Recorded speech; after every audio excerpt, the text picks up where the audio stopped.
ये कहानी है परम सुख नाम के एक सीधे साधे और सच्चे राम भक्त की, जो उत्तर भारत के एक छोटे से गांव में रहता था।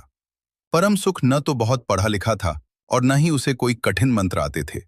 उसके पास बस एक ही पूंजी थी, हनुमान जी पर अटूट विश्वास। वो रोज सुबह उठकर हनुमान जी की छोटी सी मूर्ति के सामने बैठ जाता और हाथ जोड़कर सीधे सरल शब्दों में कहता, हे बजरंग बली, मुझे ज्यादा कुछ नहीं आता। मैं बस आपका हूं और आप मेरे हो। मेरी नैया आपके ही भरोसे है। संकट का समय। एक साल गांव में भयंकर सूखा पड़ा। फसलें बर्बाद हो गईं और लोगों के खाने के लाले पड़ गए। परम सुख के परिवार की स्थिति भी बहुत खराब हो गई। उसकी पत्नी बीमार रहने लगी और घर में अनाज का आखिरी दाना भी खत्म हो गया। गांव के लोग धीरे धीरे पलायन करने लगे। परम सुख को सबने सलाह दी, अरे परम सुख, इस सूखी जमीन को छोड़ो और शहर चले जाओ, वरना भूखे मर जाओगे।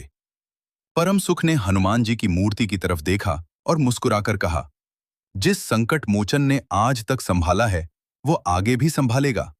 मैं अपनी कुटिया और अपने प्रभु को छोड़कर कहीं नहीं जाऊंगा। आधी रात की आहट।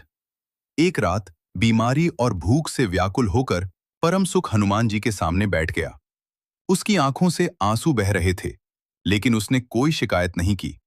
उसने बस हनुमान चालीसा की एक पंक्ति दोहराई, संकट कटे मिटे सब पीरा, जो सुमिरै हनुमत बलबीरा।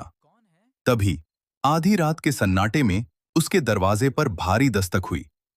परम सुख ने हैरान होकर दरवाजा खोला। सामने एक लंबा चौड़ा सांवला नौजवान खड़ा था। उसके कंधे पर एक बड़ा सा थैला था। उस नौजवान के चेहरे पर एक गजब का तेज और बड़ी ही मनमोहक मुस्कान थी। चमत्कार। उस नौजवान ने कहा, राम राम भाई, मैं पास के नगर के एक सेठ जी के यहाँ काम करता हूँ। मेरी गाड़ी रास्ते में खराब हो गई है।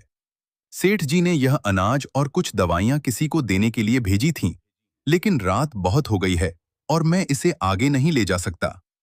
क्या मैं यह भारी थैला तुम्हारे घर रख दूं? और हाँ, सेठ जी ने कहा था कि अगर तुम्हें जरूरत हो तो इसमें से जितना चाहो इस्तेमाल कर लेना।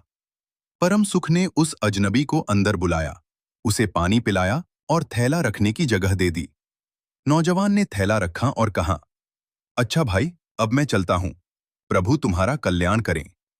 परम सुख ने पूछा, अरे भाई, अपना नाम तो बताते जाओ, और मैं सेठ जी का यह सामान कब तक संभाल कर रखूं? नौजवान ने मुस्कुराते हुए कहा, मेरा नाम अंजनी पुत्र है, और इस सामान की चिंता मत करना, यह अब तुम्हारा ही है। इतना कहकर वह नौजवान पलक झपकते ही अंधेरे में गायब हो गया। भक्ति की जीत। जब परम सुख ने वह थैला खोला तो वह हैरान रह गया। उसमें महीनों के लिए पर्याप्त उच्च कोटि का अनाज, औषधियां और कुछ सोने के सिक्के भी थे। तभी परम सुख की नजर जमीन पर पड़ी। घर के कच्चे फर्श पर उस नौजवान के पैरों के धूल भरे निशान छपे थे, और वे इंसान के पैर नहीं, बल्कि किसी वानर के पैरों के निशान थे। परम सुख तुरंत समझ गया कि उसका बजरंग बली खुद उसका संकट काटने आया था। वह हनुमान जी की मूर्ति के आगे गिर पड़ा और फूट फूट कर रोने लगा। उसकी सच्ची और निष्कपट भक्ति ने साक्षात भगवान को उसके द्वार पर आने के लिए विवश कर दिया था। कहानी की सीख।